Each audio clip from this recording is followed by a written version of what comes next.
Tournament fishing can be super expensive, very intense. It's definitely not always a money-making proposition. We do it for the passion, and there's a lot of expenses. But I do think there's some alternatives that we're missing that a lot of us aren't participating in that potentially could be a better opportunity. The tournament organizations take a pretty good cut of our entry fees, and it doesn't leave a lot of meat on the bone. So we're going to talk about some alternatives tonight, and kind of explore other opportunities in tournament fishing for increased winnings. So let's kick this thing off on HellaBass Live on a Thursday night, presented by Arsenal Fishing and boosted by Powerhouse Lithium. And tonight, bringing in Luke Schrader. What's going on? What's going on, Rich? So Luke, you started this venture, side pot fishing, what, 3 years ago? Yep, this will be our third season here. So you're in the middle or towards the home stretch of the third year of side pot fishing. Yep, it's been a lot of great feedback, a little bit of a slow grow, but I feel like it's worth it, and I'm super passionate about the cause, and I feel like it's just a great way to try and improve the sport and head it in the right direction. All right. Well, we got a sound and video check, so we'll keep rolling here. So speaking of that, like what's the origin story, or why the dream, or why did you decide to start side pot fishing? Well, I've fished a lot of different tournament organizations, everything from BFLs, Toyota Series, Bass Opens. I fished the MPFL for a year. And when it came time to make another decision, I guess in around 2022, I just sat down and I really started doing the math to see like what my best alternative was and where it was best for me to invest my money. And you come to find that pretty much all of these events are, for the most part, below 80% payback, which is really no better than your local charity event that's right down the street. That's, an open that pays 80% payback. So, it almost made more sense to just fish locally, fish some smaller stuff. And then I kind of just thought, well, there has to be a better alternative to this. People always seem to complain about the payout. So I came up with the concept for side pot fishing. It's basically an independent side pot, just like your local tournament would have, except it's set up for every major tournament organization in the country, Bass Opens, Toyotas, BFLs, some other events. There's no membership required. You just go on the website, sign up, and you're competing for 90% payback amongst the other anglers that also sign up. Very cool. So, yeah, I think you dig into it. Like you said, you were like, hey, I want to, you're probably a bit of a number stats guy. So you probably started making some spreadsheets and you're like, what's my best payback? And you realize that wasn't the right question. What is the least worst payback that I'd be fishing for? Right. And I think a lot of people, or at least for me, it's not necessarily about making money. It's just about not losing money or not throwing it away. I want to take a calculated gamble at least. So I think, the goal is always to break even, not necessarily make money. So just wherever you could do that, I think. Sure. So you talked about some of those, the payouts. So what is a typical payout on some of the major circuits that some of the people watching or listening down the road, whether they're fishing as a co-angler or a boater? Sure. So it kind of depends how you look at it. But I think the BFL is probably like the most widely participated in grassroots level of bass fishing. Now, on an individual level, it sounds pretty bad because on a per tournament basis, you're actually looking at 68% payback in a BFL on both the boater and the co-angler side. That's also not taking into account the annual membership fee, nor the service fee on the credit card. So you're actually competing for closer to 65 or less percent payback. Now, that doesn't take into account the regional or some of the other contingency money, such as the Phoenix money.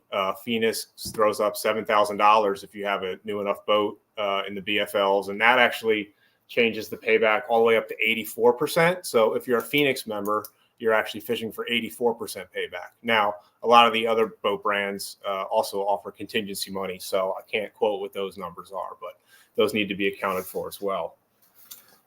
You obviously have the regional component. So when you add the regional money back in, 74% on the boater side is probably a more realistic figure of what you're fishing for on an annual basis.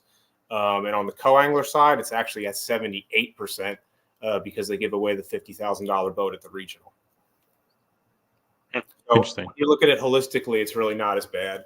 And if you But if were you're to going to do like one, right? Like if you're not going to fish the whole series or don't have an intention to fish the regional, or you just want to like fish the BFL when it comes close to your house, you're literally talking like 65%.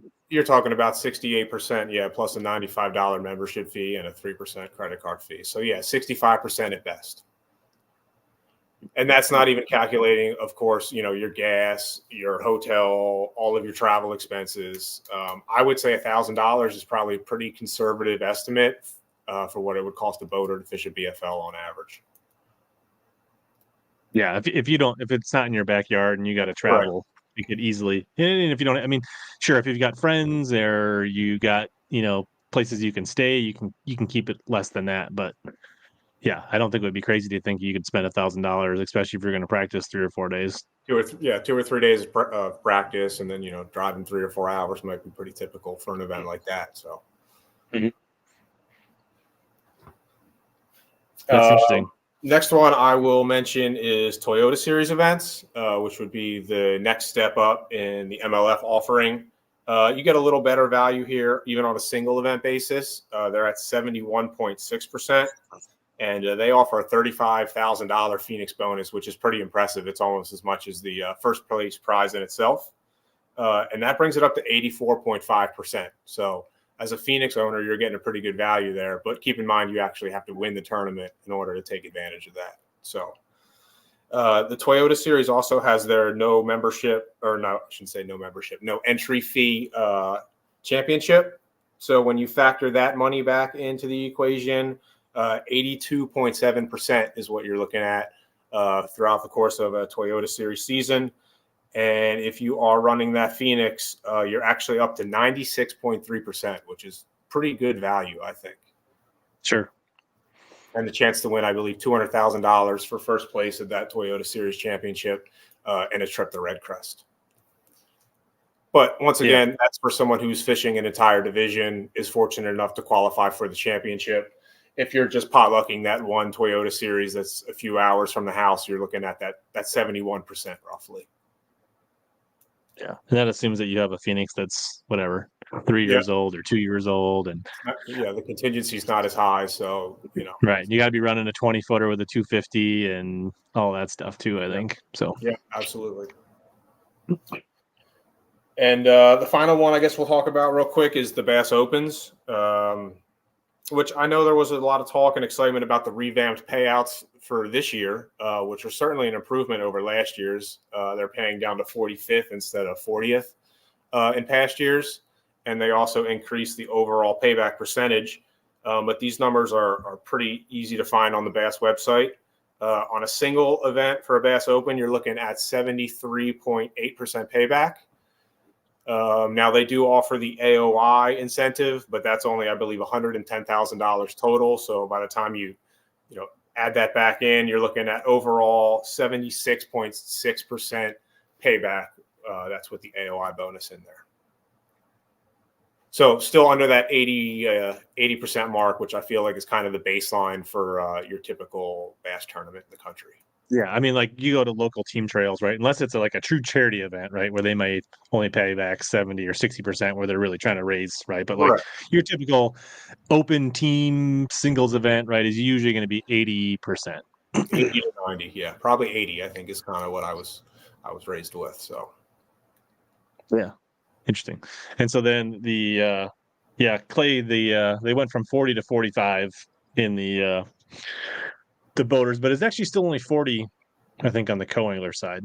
I am just blown away at that. I checked the co-angler results. They'll have like 70 total co-anglers, and they're paying 40 spots, which I guess is great to give out checks, but guys are getting checks for $250 on a $450 entry fee. So that's really like a participation trophy, I guess. I mean, I guess as a co-angler, if you're looking at it as a learning experience, then it's just like you're getting a little bit of rebate, right? So I think for most people fishing co-anglers, especially at the opens level, you're going for the experience, the learning experience.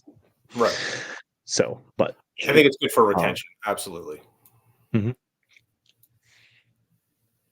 it'll get you home.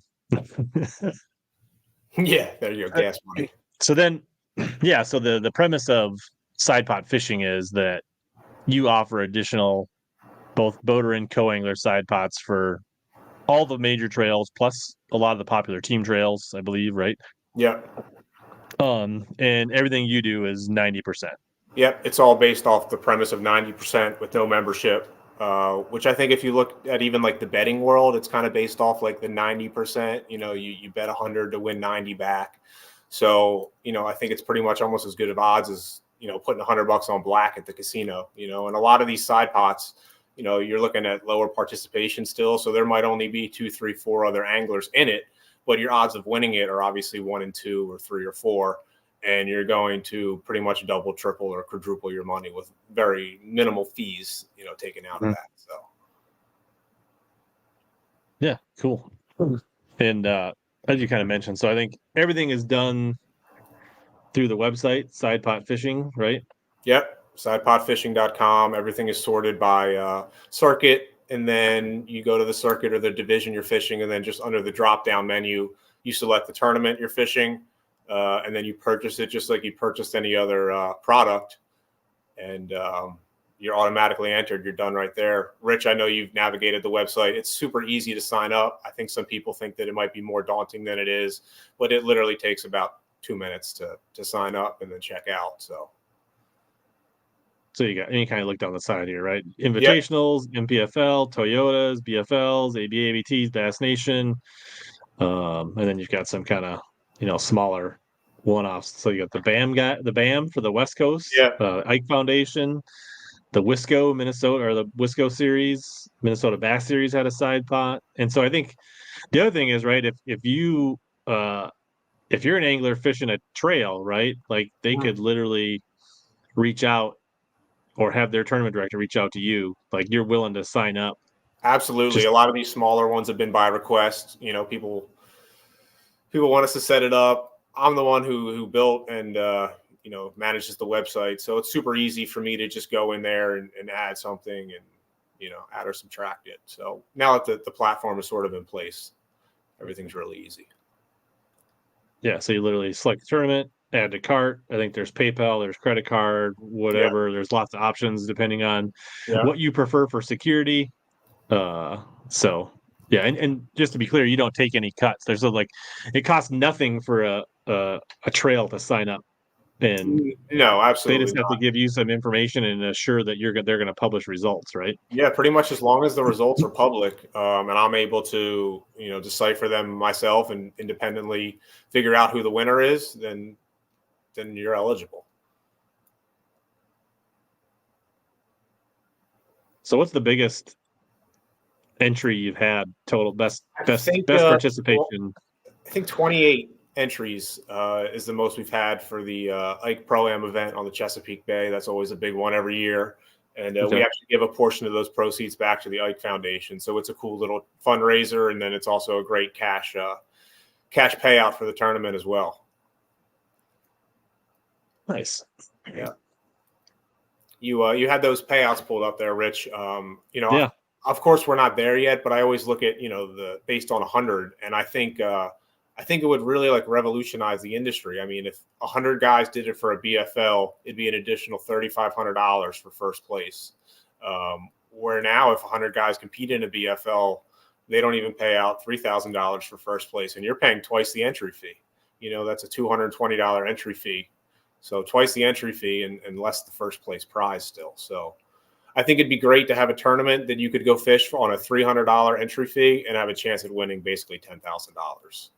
Yeah, for sure.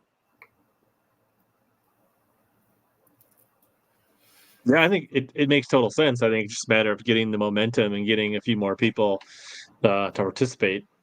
Yeah, absolutely. Obviously, it a lot of guys are dropping, especially at the open and Toyota level, major coin um, to play, and so it seems almost ridiculous not to be putting in another $200 into a side pot where you can get 90% of that money potentially back versus uh, a great way to offset some of your additional expenses or even make a little money even on a kind of a, I don't know, a average high finish, you could potentially Yeah. still cash a nice check. And then if you go full Easton Fothergill on it, then you can really double down on things. Yeah. I would say that our average winner at this point is probably around 20th place. If you finish 20th place or higher, you're probably going to win the side pot. Of course, depends on who else gets in it. Sometimes someone top fives it, but I've paid people for as low as I believe like 116th place for a particular event. The last Bass Open that was on St. Clair, I shouldn't say the last one. I know, I think it was like 15th or 20th place, and you got $900 because there were five of you guys in it. Yeah, if anyone fished the Open on Leech Lake and finished higher than 50th, Rich, they would have taken your money. So, Yeah, unfortunately, I was the only one that got in. yeah, So I guess in that scenario, I'm allowed to roll I could have got a refund, yeah, absolutely. but I chose to roll mine into Lacrosse. So I assume that makes me the first person registered for Lacrosse at this point. You are, yeah, and that's another thing that I sort of battle or deal with is I get a lot of questions. Well, how many people are entered in it? And us fishermen, we all wait till the last minute. So most people don't sign up until the day before, and that kind of creates a snowball effect because I can't hype it up and say, oh, there's 5 people in it or there's 10 people in it because literally everyone is waiting until the last minute to sign up. And then, I get a lot of entries at 2, 3, 4 in the morning the night before the tournament for sure. So here's a PSA: all you river rats in Lacrosse, if you think you're that good, there's a free $200 waiting there for you. Yeah, you got it. Come take HellaBass's money. Yeah. And if there's 6 or more of you, it'll pay 2 spots. 11 or more pays 3 spots. 16, it pays 4 spots. So it's basically a 1 in 5 payback. It's not winner take all. So Sure. Yeah, Bobby Colson. If we didn't, there's definitely a co-angler. So if obviously some of the team tournaments don't have co-anglers, but if you go into the BFLs, if you go into the Opens, the Toyotas, once you select your tournament, you can select boater or co-angler. And you're, of course, only competing against the other co-anglers. So yeah. I do think we have 2 signed up for that Open on the Mississippi River already. So that should be a good one on the co-angler side. And there's definitely some co-anglers that are fishing that definitely watch this show that are fishing that one. So, we can, and there's probably a few boaters that'll watch this as well. So you can go to Lacrosse co-angler, and it's $100 co-angler. So you turn your $475 entry fee into $575. Yeah. And you already know there's several people, so there will be a payback at Lacrosse for co-anglers. So even with only 3, it would pay $270 to whoever finishes highest of those 3 anglers. And if you sign up within the next week and use the code HellaBass5, you'll actually save 5%. So that $100 is only $95. So at that point, you're fishing for over 95% payback. Is that capital or lowercase, or doesn't matter? I don't think it matters. I did all lowercase, but that's kind of a cool, nice little spiff. Yeah. That was not even actually Luke did that on his own. We didn't even talk about that. Yeah. So, and is that good through Lacrosse? That's good through next Tuesday, through Labor Day weekend. So they got to do it soon.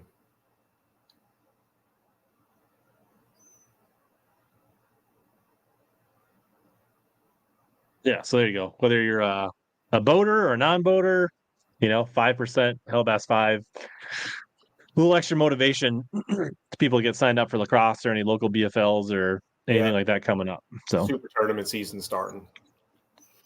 Yeah, so if you're fishing a super tournament, you can stack the odds a little bit more and save a little bit more money. Yeah.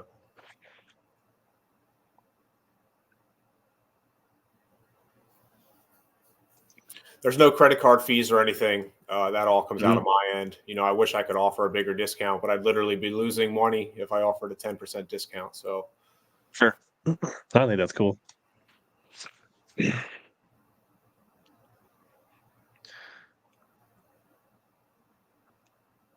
So do you see better participation in the team stuff, the individual stuff? What's getting the most traction so far? Probably Toyota Series and BFLs. I would say like the Northeast and Southeast is probably where I do the best.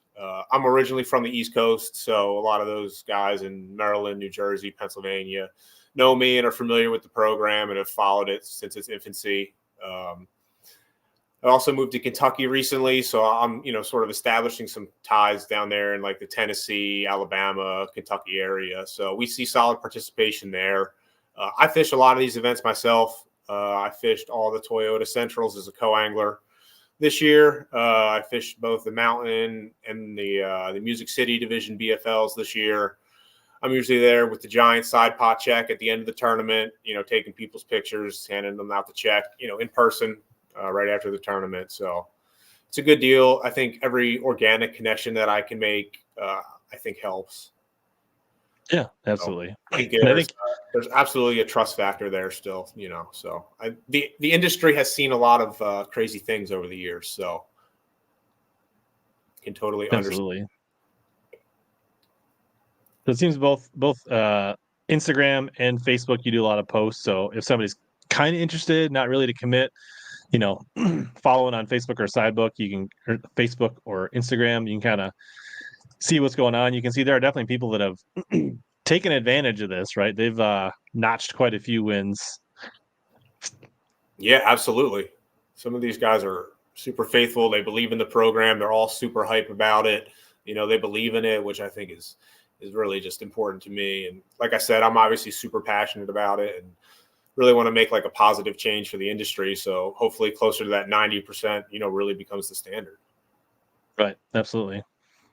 I don't think it necessarily solves the problem of generally diminishing payouts like within the industry, but I feel like it opens some eyes and it does provide at least a better alternative.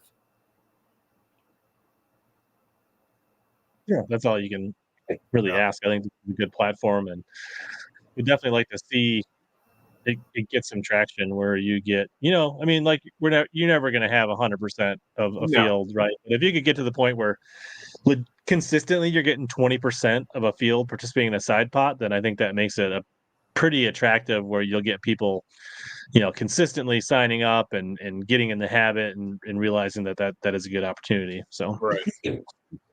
Yeah, I think it kind of needs to become cool and become trendy. And then once, everyone else starts doing it, then you feel like you're missing out. So we're still in those growing stages. yeah, very cool. So you got a little bit of a tournament history. You didn't talk about too much, but um, I mean, you're not just you got into this because you like fishing and you fish tournaments. So kind of how did you get into fishing, and what's your history in tournament fishing? Yeah, so I'm 35 now. I've been doing it since I was 16. I probably joined my first bass club. I think I dove in deep. I mean, I wanted to be a pro bass master or whatever when I was a little kid and through high school. And I think fished my first BFL as a boater when I was 18 or 19. Toyota Series shortly after, and a few opens when I was in my early 20s. And it's just funny to see how the industry's changed because when I was that age, I was the only young guy. And now I'm the old guy, It really hasn't been that long. Seems like it's the norm now for these young 20s guys to be, fishing the opens and even higher than that. But dabbled in a lot of different levels of competition, BFLs, local stuff, state level stuff, fished the Bass Nation, had a chance to fish the Bass Nation Championship when that was still a prestigious event and they really rolled out the red carpet for you. That sort of culminated with me fishing the MPFL. I guess it was 2021, their inaugural season. I had a good experience with them. I finished I think 33rd in AOI, so solid. Not great, but okay. And then I've since then sort of taken like a little bit of a step back, just mostly for financial reasons. Just because I want to make what makes sense or want to do what makes sense for my future, not just necessarily my fishing dream. So I've actually been fishing some stuff as a co-angler again, which I know might seem silly for someone who's fished out of the front of the boat for so long. But I've honestly had a wonderful experience with it. Feel like when you've spent enough time in the front of the boat, you sort of understand the dynamic a little bit better. And last year I was fortunate enough to win one of the BFL regionals as a co-angler, won the $50,000 Phoenix, and it's really been life-changing. Nice. So which regionals you win? I won the Dale Hollow Regional last October. Nice. So Congrats. Sweet. thank So you. you're rocking a 819? I had to take the money. Have you I sold the sold it? certificate, and I'm happy. I think if I win another one, I'm going to keep the boat, but I think I'm happy with my decision. So I'm fishing 2 regionals, or assuming I qualify this year. I'll be at the one at Clark's Hill, and I'll also be at the one at Pickwick. So I'll be there with the giant side pot check to take the winners' pictures in the parking lot, and of course you'll see me rocking my side pot hat. So if you see me, say what's up. Nice. Oh, let's see. Yeah, I guess there's some kayak side pots too. So there's a couple series you got going on there. So it's not just limited to boats, right? So I Yeah, mean, I I have think the there's a fair kayak amount of stuff up. I've had some requests for that, but I've honestly had like very little traction on the kayak world. So I'm not sure, sure what but that's about. if, I feel like it fits hand in hand with the whole kayak thing, but I just for whatever reason it hasn't taken off yet. but I mean, if somebody had a local circuit and they had a couple guys interested, right? Like it Yeah. would be easy to set up and get it going. So Yeah. I'm happy to have 2 or 3 guys in it, and just to pay someone and have a post for the social media. I think that's cool. So yeah, I'm not looking to make money, at it at this point. I just want to make enough to, pay for the website expenses and my check expenses and all that type of stuff. So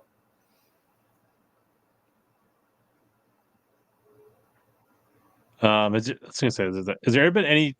I mean, any chatter or talk about doing it at a higher level? Like, do you think there's an interest, or have you talked to any pro anglers like that fish the BBT or the elites, and whether they would think it's a good idea or a bad idea, or I actually I had Lee Livesey slide in my DMs like a year or so ago, asking if any of the elite guys were getting on it.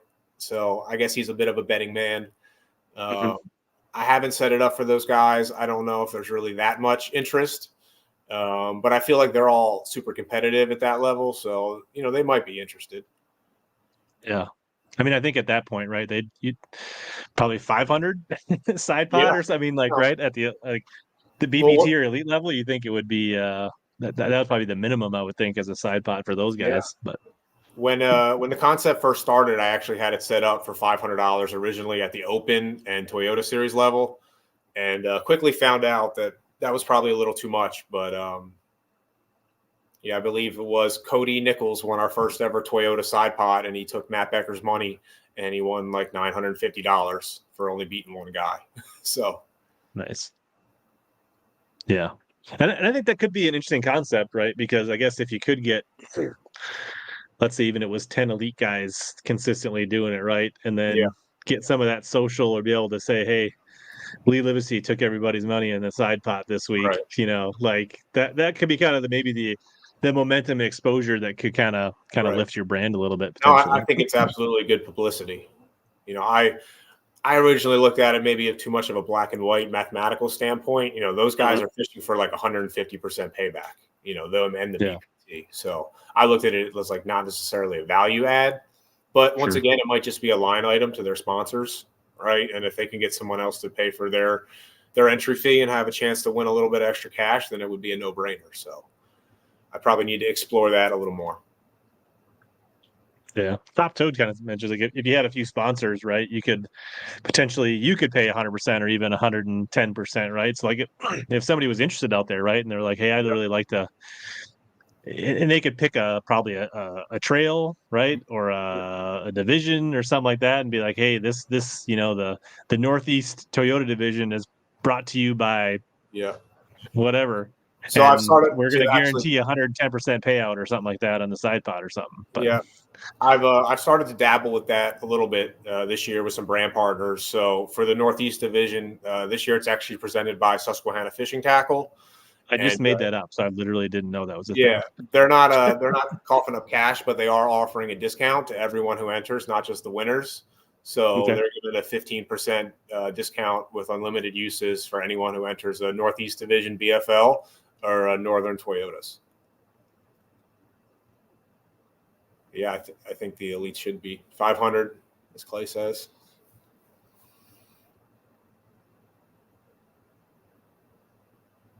yeah, cool. Yeah, I don't know that other people have questions. Love to hear them. Um, yeah, so our state TOC did a side pot this year. It was nice that they did a side pot. I don't know that it was ran as well as I would like to see it, but No. I think they did pay out pretty much 100% though. So Yeah. because it was just somebody doing it on the side, but um, seems like you got a good system and it's consistent. You've definitely paid out hundreds and hundreds of winners, like so. There's no shady business. Like everything's Yeah. above board, which is good. Yeah, I don't think you'll find one complaint out there.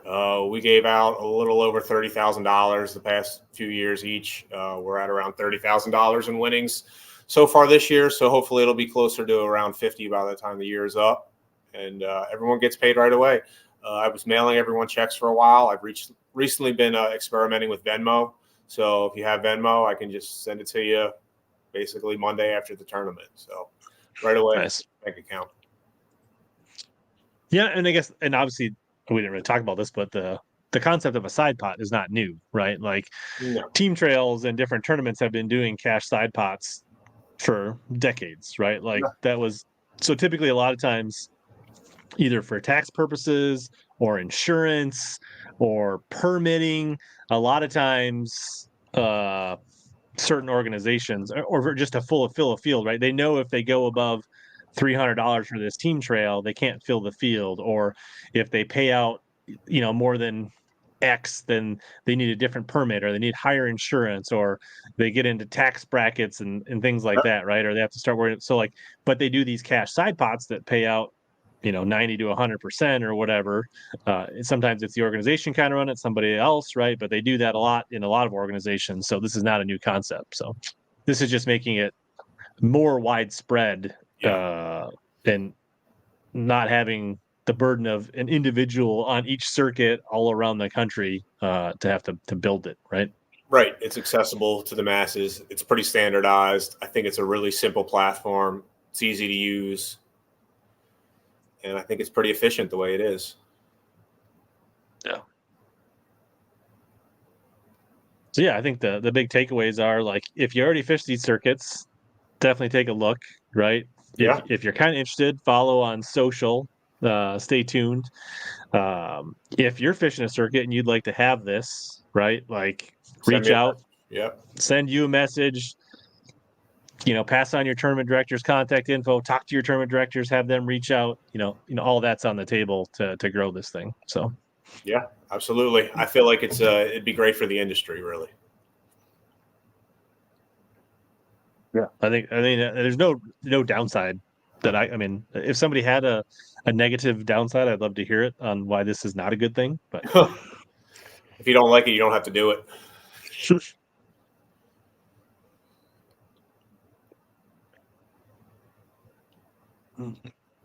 So any other things that you're working on? I said you kind of working on some things with Susquehanna. I mean, are there other ideas you have to grow this or things that you're looking at in the future or things you want to talk about or? No, I think mostly just expanding the brand partners. There's a few regions that I have definitely struggled in. If you're fishing like the Arky division or the Okie division or the Cowboy division of the BFLs, send me a message. I'd love to talk to you. I'm willing to help out if you're able to sort of boost participation in your area or get other people involved. If you fish one of those divisions that already has participation, please try and spread the word and get other people involved. And if you have any questions, I'm the only one involved. I'm the one who runs the Instagram, Facebook. My cell phone number's on the website. So, it's going to be me personally handling everything. So I think it's always better when there's less hands on it. Sure. I think this is a good question. I mean, I think what Clay's, have you had any pushback or any like TDs reaching out saying like they don't like this or they have concerns or? I have not. I've been super careful as to not use anyone's like proprietary information. I'm not stealing the websites off the MLF or the Bassmaster webpage or using them or anything like that to promote. Don't use anything that's trademarked. So in my eyes, I mean, they might take some sort of offense to it, but I'm really not doing anything that's even questionably illegal or unethical. So Yeah.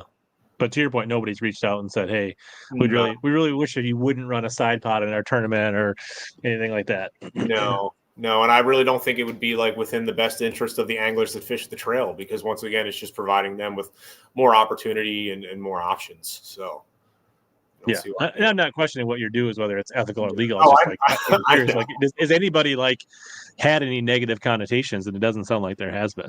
I've read the occasional comment of someone saying that I'm not doing any work and I'm just, collecting off someone's hard work, but I'm not making any money. So, Those are the same people not that very think tournament directors should work for free and just put tournaments on the generation, right? exactly.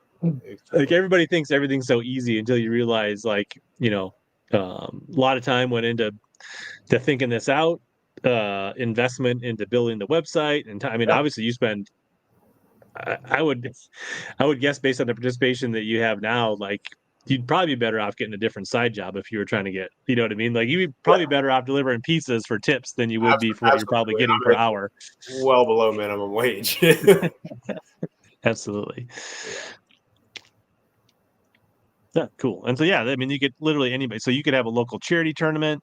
Yeah. You could run. I mean, like, so it could be a one-off. It could be a team trail. It could be a kayak series. It could be your club. Like you would set things up for anybody to, Yeah. run through the system You if they got a wanted to have an cornhole automated tournament? system where you didn't have to worry about whether Uncle Joe was going to walk off with the cash or anything Yeah. like that. Like that's why this is here. Yeah. I think it's worth the 10%, service fee, as you want to call it that, just to know that it's in a safe place and that someone's going to moderate it and the right person is going to get paid at the end of it. Yeah, very cool. So like in the rare instance where they have like ties and stuff, do you just go with like however the tournament tie breaks it on the website, or how does that So work? I actually have it written in my rules that if you tied with overall weight, that you split the money. I personally think that's probably more fair than to default to some dumb tiebreaker like who had the bigger bag one day. Like I really don't think that means you had a better tournament just because you weighed a bigger bag one day. The other guy was more consistent, so you could go either way with that. So in the rare instance that it's an actual tie in overall weight, it would be split 50-50. Okay. So I mean, like actually, the co-angler Leech Lake event ended in a tie, Yeah. So they would have and the split guy with the day the one big bag won the tournament, and he won whatever 14 grand or 11 grand or whatever it was, and the guy in second probably won like $2,000 3 or grand. yeah. Yeah. Yeah. I Where mean, in I your don't. system, if they both would have been in the side pot, they would have split the money. They would have split it. Yeah. Okay. I think Cool. that's kind of silly, that tiebreaker in that scenario. I mean, you have to do it, of course, but I don't think it's a $12,000 difference. Having a bigger bag on day one. But that's me. Yeah. Cool. Other scenarios, you're the only one to sign up. In that case, you're entitled to a full refund. Or You don't keep the 10%, the full refund, so you're really not out anything if you're the only one that gets in. Yeah, no risk at all. If 2 people enter, I've been paying out 95%. So 2 people in a BFL would be $190, or if you're fishing open Toyota level as a boater, it'd be $380. So you pretty much double your money there at the 95% payback for 2, and then once again, like I said, if you get to 6, it pays 2 spots, and 11, it pays 3. So breaks down from there. Nice. Cool. Yeah, I don't know if anybody else has any questions or what's going on. I definitely, after we kind of wrap up here, I'll go into some of my tournament recaps, and we can talk about some of the crazy stuff that's been going on. And if people have questions about the tournaments or how the elites ended up or some of that stuff. But interesting. Gator says, have you ever thought about doing things other than fishing with this model? I absolutely have. I just kind of felt like I have the niche in the fishing world, and the connection. So I feel like I should focus on sort of what my specialty is before really growing it. So I think it's absolutely applicable to other sports. So I made the joke about cornhole earlier, but I think games like that would be great. Mm-hmm. Anything, it can be really anything that's performance based. It can't be gambling. It can't be luck based. Hey, pickleball's all the rage. Yeah. You may be onto something there.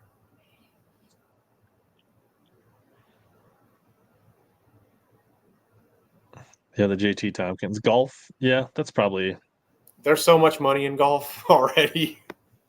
But actually, so I was watching because I'll be honest, I put out that video where I broke down my lacrosse kind of like tournament expenses, right, and the Yeah. paybacks and that kind of stuff, which was completely independent of the conversation we had tonight. It really wasn't linked. And the idea I got was from a guy that did it for golf, and he basically had a $1,000 entry fee, 200 golfers, and I don't know what feeder tour he was fishing, but it was like a Scottsdale Open or something. But so I mean, it was like I don't know if it was maybe like the level below the Corn Ferry or something like that. But the first place was only $2,000 or $20,000 Huh. on a $1,000 entry with 200 golfers or whatever it was, and I'm like, that sounds a lot like fishing. It does. like It does. like, and he's like, he was like, I got whatever $1,000 entry fee and $300 in hotel and $100 in food, and I was like, he was in it for $2,000, and he basically had to finish in the top 10% to break even, and to make any money, he had to be in the top 5, right? Like, it's like, well, that sounds a lot like bass fishing. It does sound a lot like fishing. It still sounds cheaper than fishing, though. Yeah, no, sure. I mean, obviously, even the most expensive set of clubs and the best golf balls is going to pale in comparison to a tournament rig. Right. Yeah, the bass guys are funny. $700 conquest. Yeah, like we'll spend $900 on a rod and reel and then complain about them raising the entry fees in the BFLs to $250. Yeah. Yeah, I mean, like, I guess that would be the other thing is like walleyes, right? Walleye circuits and things like that. I don't know if that could be another route. I mean, that's probably the next step would be like, do you look at some of the crappie tours? Do you look at the walleye tours? Do you look at some of the saltwater stuff? That's probably an easier step versus cornhole and pickleball and golf. Yeah. But right. Yeah, that's a natural transition. Yeah. But I feel like I'm already get spread. I don't want to say too thin, but there's a lot of events every weekend, and it's really hard to just like market to all those different demographics or crowds. When you have 6 different BFLs and 2 ABAs and a Wisco Bass, you can only make so many social media posts and without just burning everyone out. So yeah, you kind of got to get to the point. What's up, Bait Man? That you're getting pulled in versus you trying to like, to reach out at some point. Yeah. I mean, obviously, maybe there's a point where it gets a little more automated, right? Maybe you get some AI helping you to automate some things, and maybe then you can grow a little easier.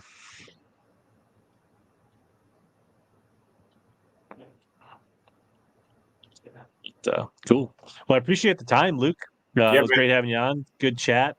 Like I said, my money's in Lacrosse, so it's out there for the taking. Whether you're listening live or on the replay, put up or shut up. So I think it's a good model. And I entered St. Clair, I entered Leech, and I'm entered for Lacrosse. So I really appreciate it, man. Awesome. Well, appreciate you having me on. We're gonna take a quick break here and come back and talk about Vermilion, Leech, and fantasy fishing and a few other things. So feel free to give Luke a follow on his socials, and have a good weekend. Have a good holiday Labor Day weekend. All right. Thank you, man. Are you ready to reel in your next home purchase or refinance? Supreme Lending's Dream Team can help guide you through the entire mortgage process, from pre-qualification to closing. We have a wide variety of home loan programs in our tackle box, including down payment assistance and first-time homebuyer options. You can ask HellaBass. He trusted us to help finance his home. Contact the Dream Team today by searching Supreme Lending Dream Team, or click the link below in the description, or scan the QR code on your screen.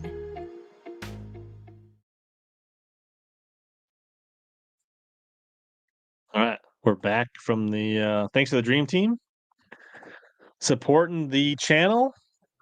If you guys are looking, I've heard the interest rates are dropping. Could be, if you're looking to refi, if you made a big purchase recently, it might be the time to reach out to Aaron at the Dream Team and see if you can free up some cash to get into some side pots. So, yeah. So Arsenal Fishing, HellaBass 15 code. the Powerhouse Lithium HB10 code. Those are still active. If you don't forget about those, they're in the description. I should mention that we're also in the last few days of the August code going to Labor Day weekend for Omnia Fishing. So I haven't saved 15% yet this month. Still got some time, and then you can double down when the September code comes out. Yeah. I feel like, we talked to Juice's Jigs the week before Leech Lake, and then we went into Leech. Dick's did not have my buddy Dick that I stayed at his house. Shout out to him for putting us up. Marty stayed there for a little bit too, and great hospitality, super comfortable bed, hot shower, great accommodations, great power, not great Wi-Fi, kind of no streaming.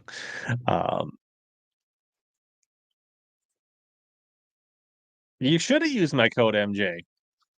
Maybe send him a note in the comment and say that you wish you would have. But yeah, the running gun's sweet, so I hope you enjoy that, MJ. But speaking of Lucky Lure, they did send me a nice hat and a sticker because we just kind of talked about them on the stream. They definitely didn't have to do that. So I think Juice's drop went tonight. I don't know if you guys saw that for those hair jigs that we talked about 2 weeks ago. And I think they sold out in somewhere between 3 and 6 minutes. So that's cool. It's good to see Juice. His hair jigs were popular. But so they sent me this hat. Nice Richardson 112 and a sticker. If anybody's interested, I'll probably give that away tonight. I just don't see myself turning this one into a visor. It's a nice hat. I'm sure there's somebody in the audience that would probably wear this and make good use of it. So I'll ship it to somebody if somebody wants that hat. Yeah, I think that was cool. Juice was a good guest. I enjoyed talking to him, and glad that his jigs were a hit. I don't know. Did anybody here in the chat partake in the 7 p.m. Central drop? Yeah,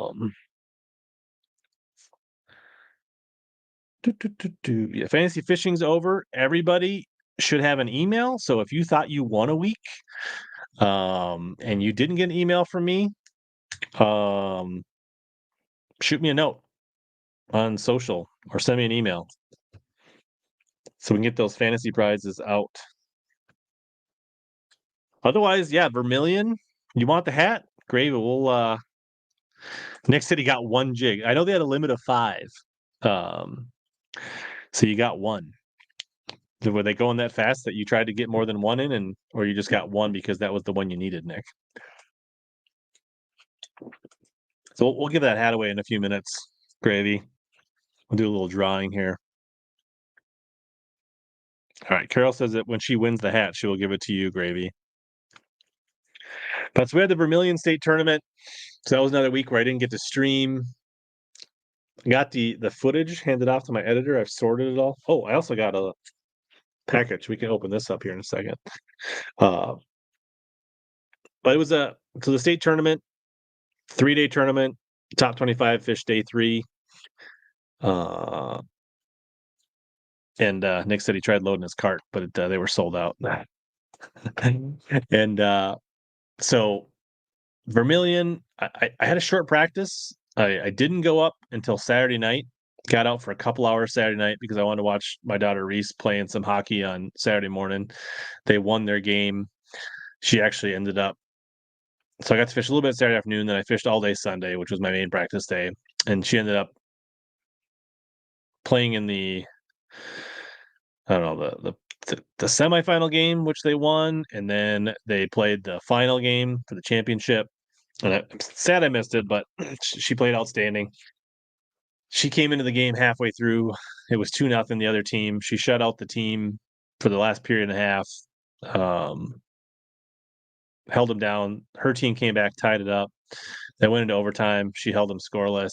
And then in the shootout, she shut down all 3 skaters, and her team went 3 of 4. So she came in and locked it out, and they got to hold the championship and the trophy. So that was cool. So pretty excited about that. I don't usually brag about my kids, but did there a little bit. So missed that. And then I basically worked remotely because I've been taking so much time off for the opens.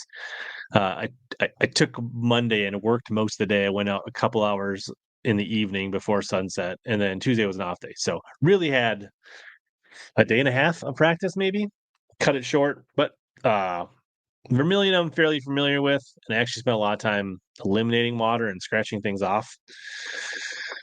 The tournament day, the first day I went through the footage. I caught 39 smallmouth, um, but I only weighed 13.7 pounds. Just never really got a big bite. There was a couple fish that I broke off that I never really got a good look. I don't think they were giants. My co-angler got one fish, or she got two for 6, but she had a 4-pounder. That was my fault. I didn't play the wind right.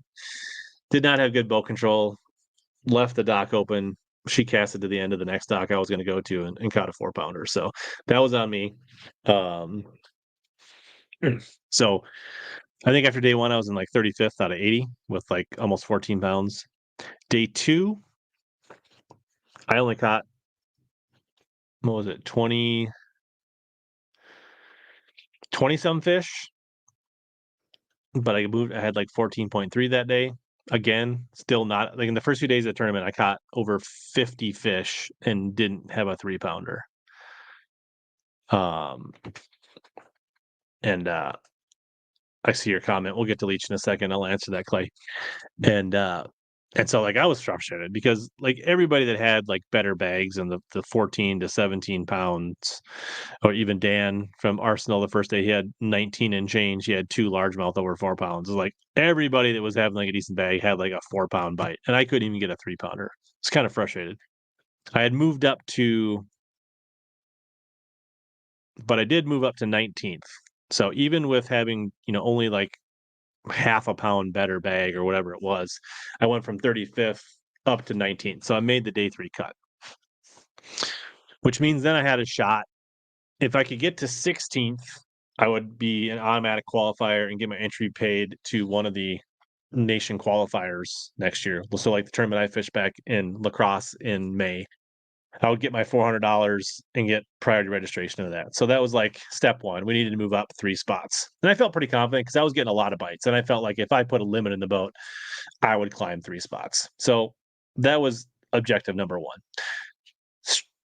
Like kind of stretch goal was to get to 6th place or higher, because that would be an automatic nation qualifier. But that's 13 spots. And it was like 4 pounds plus behind at that point. And then obviously, hey, maybe if things went right and I had a really big bag, could I win it somehow? But that would be, jumping a lot of anglers at that point. The video should be really cool because I absolutely smoked them on the 3rd day. I caught over 20 pounds of smallmouth, had the biggest bag of the tournament. None of them were caught on scope. All of them were caught on bait casters with big line, and I blasted them and moved all the way to 6th place. Honestly, if I had that 4-pound bite the first day, it would have been really close to having a comeback and winning that tournament. But that didn't happen. But we made the national championship. Should be a sweet video. It's in the works. It's being editing. Hopefully it'll be out in a week. It was a lot of fun fishing up there. Caught a ton of fish. And that's not a lake that, like in the springtime and team tournaments, you see 20-pound bags. It's pretty rare that in the summer for a solo 5 fish to break 20 pounds. So it was a lot of fun. I was pretty jacked up during that tournament. So we are 2024 national championship qualified, and I believe 2025 national championship qualified. So now we got to wait for the numbers finalized from Bass, but Minnesota got 6 last year. We don't think there's going to be a big shift in membership. We got 6 this year. So not verified, but that's where we think. So pretty excited. It was good. Good tournament. And my co-angler Perry, he moved up and he made the top 10. So he's regional qualified. Yeah, rethinking about it does have me a little jacked up, Corey. Nick said, Nick. So I was actually talking to Nick after day 2 because I didn't think I had enough weight, because Nick and I both loaded up, obviously not at the same time, but he was already loaded up at the Hoodoo Point ramp, and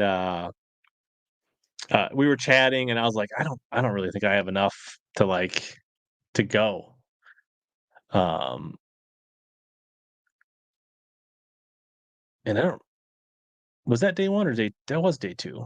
I don't remember why I was all the way over there. But I must have drove over. So I drove over to the landing to check it out because I thought it would be close, but I was like, I really didn't think I had enough. And Nick was like, ah, no way, man. I only got 7 pounds each day. And I was like, I'm gonna start driving. He's like, but if I'm in, call me. And so Nick was gonna start driving home. And sure enough, I get over there and I find out, man, I look at the list and I was like, Nick, I texted him and I called him. I was like, you better turn around because you're the last person. You were like 24. I think you were 24th or 25th. You were like one of the last two in, something like that. And so he had to turn around and come back and fish the tournament. So hopefully I saved Nick some driving time because by the time his boater or the tournament staff would have talked to him, he probably would have been all the way home. So I think you're welcome, Nick. um, so that was Vermilion without getting into too many details and giving away the whole video. Should we give away a hat and a sticker or see what's in the box next before we talk about Leech? Yeah, you were 24th. So hat or box? Let's see what's in the chat. Brian says box. Cool. And the other thing that was weird about Vermilion, Everett says box as well, so does Nick. Vermilion was chilly. Like it was in the 50s in the mornings. In the last morning on the final day, on day 3, I want to say it was in the high 40s. Like it was definitely hoodie and bibs weather. Uh,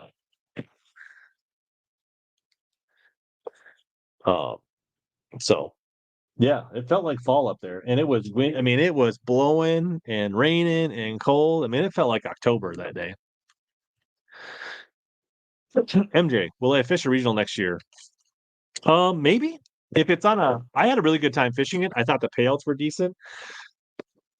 If it was in a place where it made sense financially, it wasn't a super far travel, or I definitely would consider it. Even though I'm national qualified, I would consider it. But I'm not going to go out of my way. I'm not going to like drive to Arkansas to fish some random place in some random time of the year just because. Jim said he's got an Omni order in. Nice, Jim. All right. So I believe this box comes from Lower Alabama.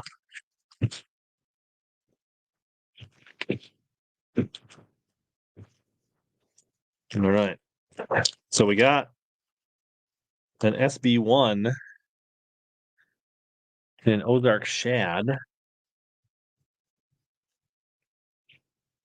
I guess you'll have to watch the video, Cordog. So there's a Marty Burns SB1 in an Ozark Shad in a matte finish. It's a little TK specialty. So looks good. And then there is a slightly, I think this is considered a medium diver. SB1. Yeah, it doesn't look as good on the camera. It's a much darker craw than it's showing up on the, like that's probably a better, it's not as close, but that's more what the color looks like. It's more of an olive, darker. For some reason it kind of blows it out when you look up close. So a couple of treats from Tacklecraft. That's what's in the box. So we'll talk about Leech.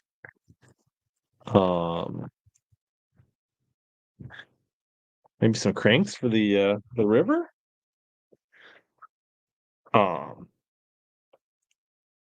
Look familiar, Gator, Bobby. They do look a little vermilion. I tried to throw some square bills and I caught a few fish, but I didn't really get on them. So Leech, it was kind of a quick turnaround. I basically only had 1 week at home to work, which was not super easy on the family. But I went up there Friday night, got really long practice days in, 4.5 days. Marty joined me on Sunday morning. I practiced all day by myself on Sunday. Sunday, I kind of started doing some scanning in one of the smaller lakes. I found some stuff that I thought I liked. I kind of planned to fish it when I came in that night. I saw Easton Fothergill looking around in that same lake. First thing in the morning, and I was like, Uh, ran out, and then I was looking for some sneaky stuff in a place where they don't have a lot of smallmouth that I'm aware of in a bay of the lake, and I ended up running into some largemouth that seemed pretty plentiful and some good size. I was throwing a swim bait around on like a sand grass edge, hoping to find like roaming smallmouth, and ended up catching largemouth. And I caught a couple 3 pounds and a 4 pounder, and I was like, I never really fished over here. This could be sneaky. But I was like, yeah, but open skies find everything. But I was like, yeah, it felt kind of sneaky. It didn't really look like much. Um, and then I kind of spent the rest of the day looking around smallmouth and grabbed a lot of stuff, looked at a lot of stuff, didn't really catch anything. Caught a few largemouth in the morning, didn't really have any like smallmouth. Ran up in a steamboat to check something late in the day, got a couple frog bites, shook them off, maybe caught one. Noticed there was already a lot of pressure in the rice by a lot of boats already on the first day. Um, and ran into the lake that I came in, started fishing some of the stuff I scanned that I thought was good. Some big boulders, some wood piles, some different things, and never had a bite. Or if I did, they were perch and rock bass. And so I was like, it was kind of a frustrating day. It's like the year before in the state tournament, I really struggled with trying to find smallmouth, even though I put a ton of time into it. And day one at Leech was kind of the same. Sunday, I fished all day, scanned, looked for smallmouth. I hooked one that was probably 4 or 5 pounds that I jumped off on a minnow, on a mooch minnow that I got from Pete at Omnia. Shout out to Pete.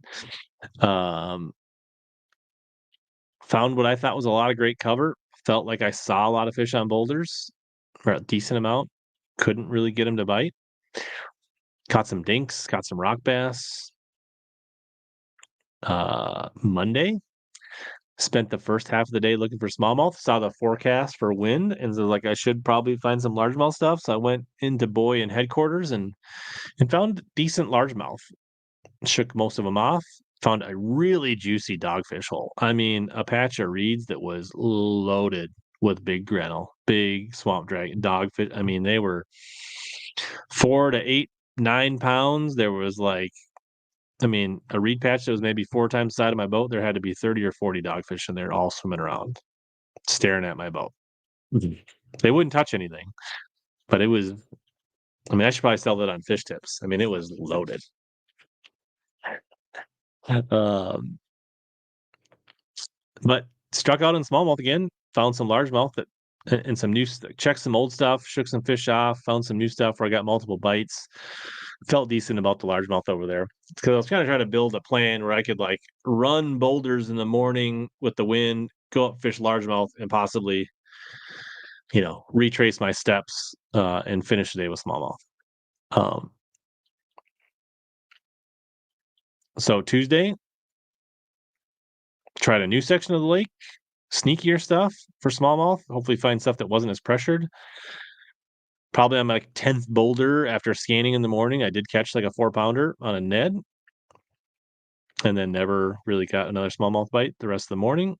Spent the evening looking at largemouth stuff, like the last 4 hours. Got a few more bites. Kind of eliminated water that night. I don't know if the weather was bad or if they were really starting to feel the pressure, but didn't really get many bites. And then Wednesday was a half day. So at this point, I've basically gotten going into Wednesday, which is a half day where we have to be off the water by noon. I basically had 2 keeper smallmouth bites, even though I spent hours and hours and hours doing it. So Wednesday I launched in Shingabee, and I kind of ran and looked at water in Walker and Agency and Traders and up into Sucker. Caught one smallmouth. It was only like a 2-pounder. It was like a 15.5 incher. Wasn't much. And then looked for some new largemouth stuff up in Sucker, and kind of got a couple clues up there. Wasn't a great practice, especially for smallmouth, because knowing that's what you had to have to win. So I set a game plan to give myself. I had a long day. I was boat 184, so I wasn't doing until 450. So I definitely was going to give myself a couple hours in the morning to go for smallmouth. The boulders, Jim, that I was looking at were anywhere from like 9 to like 18. Now I do know that a lot of the people caught them on deep boulders, and a lot of people caught them on shallower boulders than I was looking at, based on what I saw in some of the highlights. But so I chased smallies for the first 3 hours. It was like 7 o'clock by the time I actually took off. First spot, I saw one swimming, a softfish swimming along, pitched at it, ended up being a walleye, ended up dropping my chesty in the water, landing that walleye. So we're 10 minutes into the tournament, I catch a walleye, and I lose my GoPro 9 in the water. So we're off to a really awesome start. Fishing right next to Bill Lowen in the morning. He looked about as frustrated as I was, ran 6 or 8 boulders. I was fishing out deeper than some of the other people. So then I ran into the big part of the lake down the south end, where I had some confidence in some of the boulders that I felt better. Ran 3 or 4 stretches of boulders, saw some fish, couldn't get any to bite. Saw Christine Fisher catch a short fish, not too far from me, which was in her day 1 video. If you watch when she's reeling it in, there's a video like a boat idling by. That's me. And so at 10 o'clock, I got no fish. I've spent 3 hours on smallmouth. I gave it a really good, try to get off to a good start. Go fish largemouth. It takes me an hour to get my first bite or first keeper bite. I caught a couple, fish that would be keepers normally, north of 12, but they weren't 15. So to your question, Dave, they put a 15-inch minimum on Leech by the Minnesota DNR for this tournament because they wanted to reduce the number of fish getting moved around in the lake, which is really just kind of a mental thing because you needed fish over 15 inches to be competitive in this tournament. But it's kind of a mental thing to keep throwing back 14 inchers. It makes you feel better to have them in the box, but it didn't really matter. My first bite is a 4-pounder on a frog. Absolutely choked it. It was an awesome bite. Got it in the boat. It's 11 o'clock. You only got 1 fish, but I fished till 4:50. I got a 4-pounder, and it's like, that's one of the right ones. Absolutely. Catch a 2-pounder a little bit later. And then I go on a dry spell where I don't catch a keeper for hours. Greg Spade, channel member, subscriber. I haven't seen him on tonight, but he caught a fish right around 3 pounds at about 1 o'clock. I talked to Panger briefly at one of the weigh-ins, said hi to him quick, but I didn't see him a whole lot up there. And so Greg was excited to have a fish in the boat. And then basically at 2:30, I went back across the lake. Now, I just remember, so this is Friday because Thursday got canceled or postponed due to wind.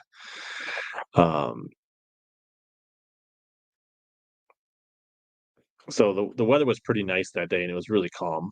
So I ran back across the lake. I roll into some reeds. I catch a 3.5-pound largemouth. So now I got 3 fish. 2 of them are really good ones, and one's just barely a keeper, like sliming the 15-inch line.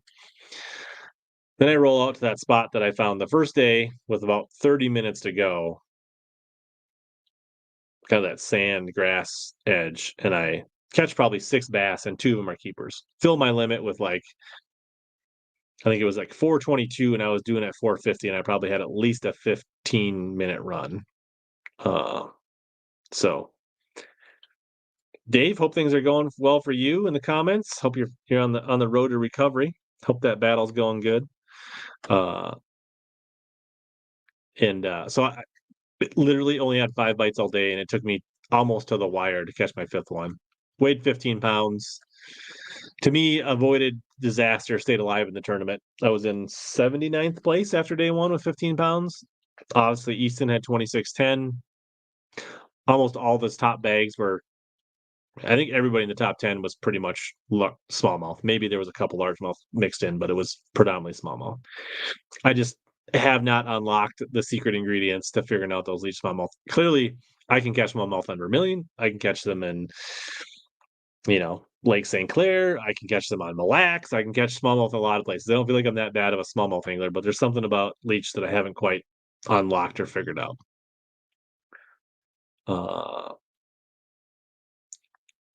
So, feeling somewhat fortunate that I scratched out that day. So day 2 is a shorter day.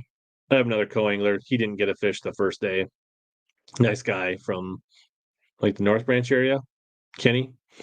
It was fun to fish with. Go out and I modified my plan to run some new water in the area to more sneaky boulders. Spent about 45 minutes fishing smallmouth the second day. Nothing.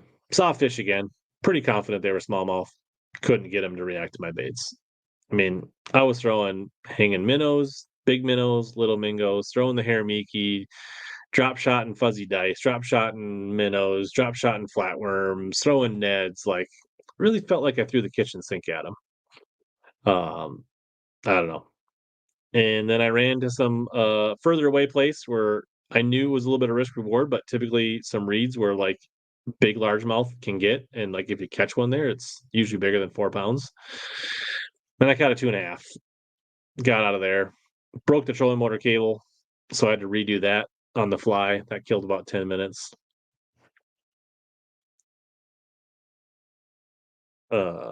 Yeah, but hope that's fun in the kayak, Dave. So then I was like, well, I'm about to roll up in those reeds that I rolled into yesterday afternoon and get to catching. And I roll in there and it's probably 8:30 at that point, and there's 4 boats in there. And I was like, so clearly when I rolled in there the day 1, there was a bunch of boats that already had raked it all day. What's up, AJ? And so I was like a little bit, it's like, all right, well, I'm gonna roll back and fish my weed spot. And I get over there and there's a boat kind of fishing around it. And I spend 3 hours combing that area because it's a big area, trying to unlock these fish. And I catch one 13-inch largemouth. I catch like a 26-inch walleye. I caught a 13-inch crappie, a 14-inch crappie, some big jumbo perch. Like, I caught all the fillets you'd ever want for a good fish fry, but I did not catch largemouth, rock bass. So now it's like we are, went from getting a faster start by getting a keeper by like, before 8 a.m. the first day to the point now where it's like noon and I have 1 2-pounder in the boat and I'm doing it 240. So I go back to those reeds and everybody left. And so I'm kind of working an inside edge where there's weed mats and I'm focusing because like on leech in the reeds, it seems like the fish really like to get around where there's weed clumps in the reeds. And caught a short, caught another short, and then I catch like a couple more fish and 2 of them end up being 15 inchers. So now I got like 3 2-pounders in the boat. Fish a few docks, catch some shorts, and I'm about to wheel back into the thick part of the reeds, and here comes this boat, comes in and starts picking it apart, and I see him catch a keeper and I was like, man. So I talked to the guy, he's like, well, yeah, I started here and I got 15 pounds here yesterday, and I got probably 15 pounds a day, and I'm like, ugh.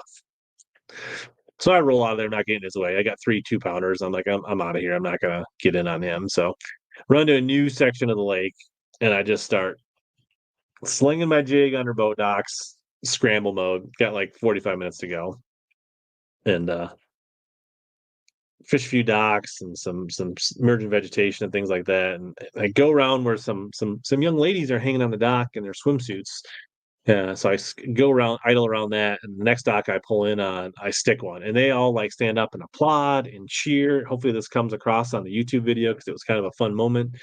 And so now I got 4, and that one was decent. That was probably my biggest fish today. It might have been like 2 3/4. Um, and now, but so I'm like, well, sweet. I just caught one on a dock. Like usually, if you catch a fish on a dock in Minnesota, like you're gonna get another bite on one of the next few docks. That didn't happen. Fish like 10 more docks, nothing. I see them take off on a jet ski. And it's like, well, maybe because they were on like a big multi-set dock. Like maybe if they've been sitting on this dock for hours, nobody's fished it, and now there will be. Maybe they would be protecting fish. So I swung back through there thinking that like I would outsmart them, the fish, and that there would be like some unpressured fish there. That didn't work. So now I'm like literally down to like 10, maybe 15 minutes before I got to get through this channel and get back to the weigh-in. So I said I need to leave by 2:25 to get into a 2:40 weigh-in, and fishing, fishing, fishing, and it's literally like 2:26 or 2:27, and I cast under one last dock, and I'm starting to like reel in my jig, and I feel like it gets heavy, and I like hit it, and I was like biggin. I thought it was a giant. I went a little bit Ike on it, kind of over exaggerated how big it was. It looked really big when I turned it. It was probably between 3.5 and 4 pounds. Got my 5th fish in the boat at basically 2:27. We boogied out of there, got back to the weigh-in with like a minute left. So last casted it. So both days, almost to the very last cast to get my 5th fish. Uh, it was like 13 pounds and change, and it moved me all the way up. I was actually like pretty disappointed to not do better because I thought I needed like 17 pounds to get a check. But then I kind of got the sense things had gotten tougher that day. And I was kind of watching the weigh-in and listening to it as I was packing up, like at Dick's house. And I was like, I'm still in 25th, and we're like close to halfway through this weigh-in. I was like, maybe I do have a shot at getting a check. And then about the time I started driving back to the weigh-in, it became apparent that I was going to come up at least 5 to 10 spots short. So it really only needed 15 pounds because that was about a pound. No, I guess it was almost 2 pounds out of the money. So I need like one more 4-pound bite either day or a 3-pound bite both days to get a check over what I got. So, I mean, yes, it was a decent tournament. Finishing 54th out of 200 guys is not a bad tournament. But if you don't get paid, not fishing for points for the season, it doesn't really much matter. I'm not totally mad that I went for smallmouth because that was my only chance to really win or top 10. But based on my practice, maybe I should have just fished for a check because I really wasn't on them to win. And maybe I should have just not messed with smallmouth at all on day 2 or bailed quicker. So maybe I should have been more truthful with myself and understand what I was on. Because I think if I would have fished largemouth all day, both days, I could have cashed a check. But I rode the fence and came up short. So really, I've had like one really good day in the opens, one terrible day in the opens, and 2 mediocre days in the opens, and that still has provided 0 ROI on the investment of fishing the open so far. And now we got one more shot in Lacrosse in basically 2 weeks.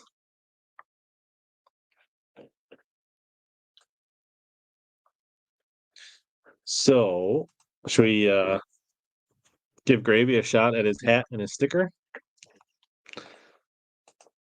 Anybody that didn't get in the drop, this is your chance to get lucky. Thanks, Grizzly Shad. Appreciate it. I mean, I believe in myself. Otherwise, I wouldn't be doing it. But it hasn't been all rosy and butterflies in the opens. It's challenging. But that's part of the reason why we signed up was for the challenge. So hashtag lucky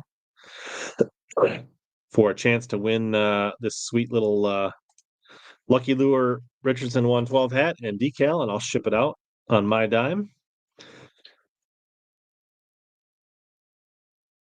As I mentioned before, fantasy fishing winners. If you don't feel like you got hold of me or didn't hear from me, reach out.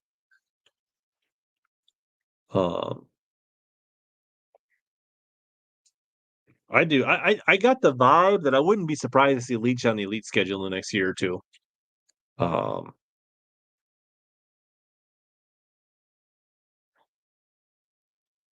got Phil on the Facebook team. Yeah, Panger definitely had a shot. He needed one more good bite on day one. He would have been right up there for sure. A lot of ifs and buts in tournament fishing.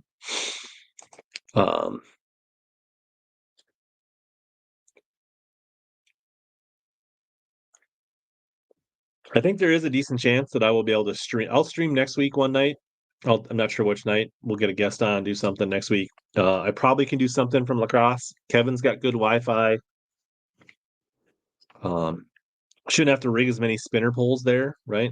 So it should be easier to get my tackle done every night on the river. And honestly, like if we look at this schedule, Lacrosse is probably the best match for me based on my past. So, hey, we win one, we win Lacrosse, we top 10 it. It'll be still a great year. Ryan, no, I mean, there are smallers in Walker Bay, but I would say most of them are in the big part of the lake, like around Pelican or Pipe or like out in front of Horseshoe Bay Resort, like out in that big part of the lake, Ryan.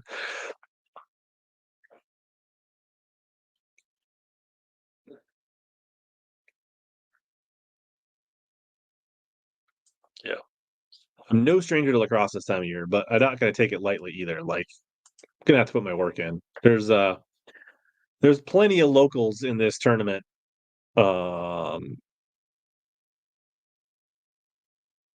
So that regional I was in that I took second in was similar time of year, but wasn't nearly as many locals. You know, Cade wasn't in that, Kevin wasn't in that, Brigham wasn't in that.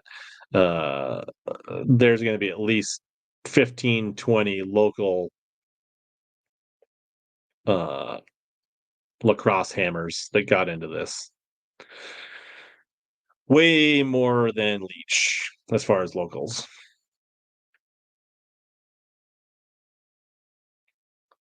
What's it going to take to win? That time of year, 17 a day would be my guess. So getting to that 50-pound mark. Juice just texted me, confirmed that he sold out in 3 minutes.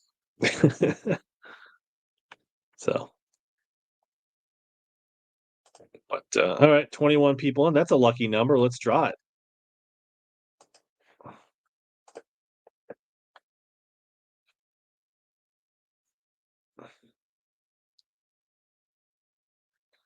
Cam.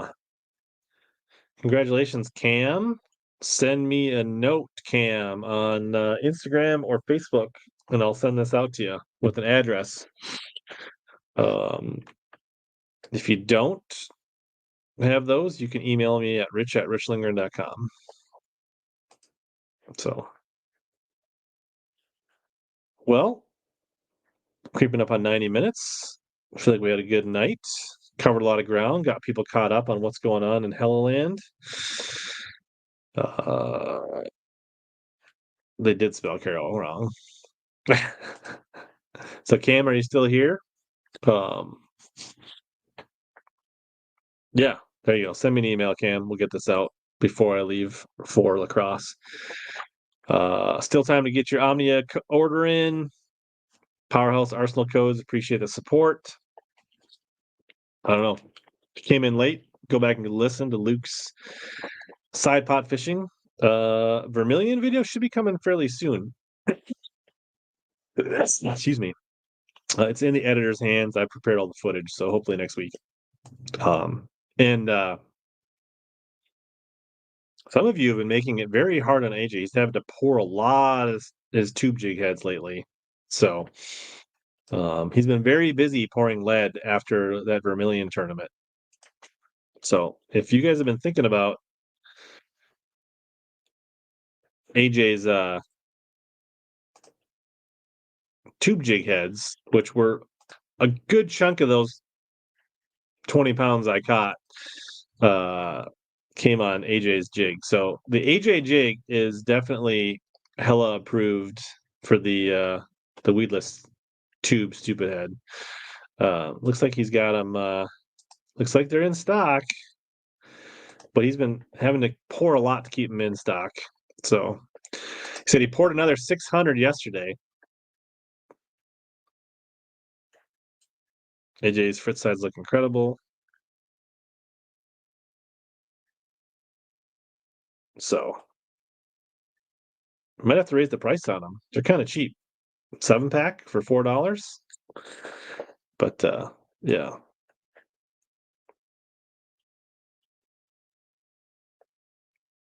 I think that's all I got. Appreciate it. Everybody that tuned in. Vermilion video coming soon. New code. Everybody have a good Labor Day weekend. Get out and have some fun with the fam. Catch some fish. I don't know if I'll go. Maybe I'll get out once. Maybe I'll go to pool 3 this weekend. My wife's kind of been sick of me being gone, so we'll see. But I'd like to get out to the river locally one time before we go lacrosse, but I might not. Might just be back to that open grind. And AJ, we need to talk about Grand Lake lodging. So let's text about that. We got to figure out where we're going to stay for the natty.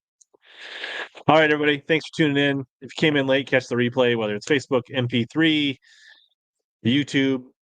Doesn't matter where you're listening. Love all of you. Thanks. And as always, here to help you guys catch more big bass and suck less.